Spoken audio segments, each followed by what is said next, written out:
আজকের recipe chocolate pancake. তাই বানানোর জন্য প্রথমে আমি একটি বাটিতে ময়দা, বেকিং সোডা একটুখানি চিমটে, 1 চামচ বেকিং পাউডার, 1 চামচ কোকো পাউডার এবং পরিমাণ মতো চিনি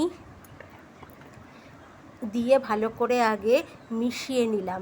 তারপর ওর মধ্যে দিয়ে দিলাম আমি দুধ, দিয়ে খুব ভালো করে একটা ব্যাটার তৈরি করব যাতে ওর মধ্যে কোনো লাম্প না থাকে।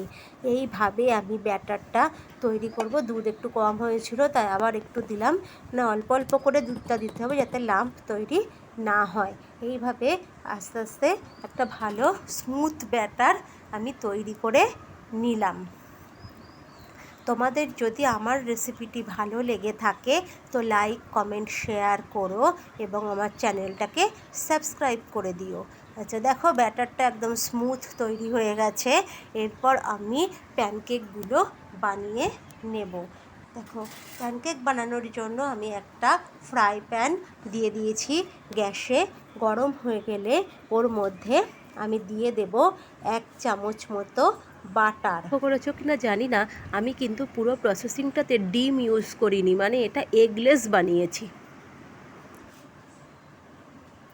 বাটারটা আস্তে আস্তে মেল্ট হয়ে গেলে পরে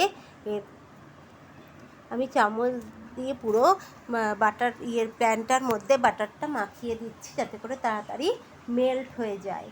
এইবার বাটারটা পুরোপুরি মেল্ট হয়ে গেলে তখন আমি ওর মধ্যে ওই যে ব্যাটারটা আমি তৈরি করে রেখেছিলাম ওটা 1 চামচ হাতা দিয়ে 1 হাতা মতো তুলে আমি ফ্রাই প্যানে দিয়ে দেব।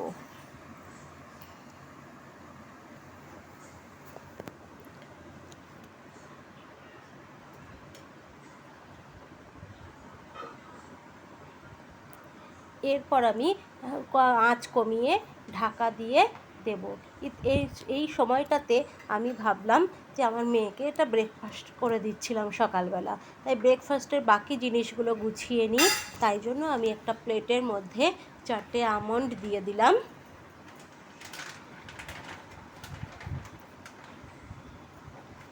2টো খেজুর দিয়ে দিলাম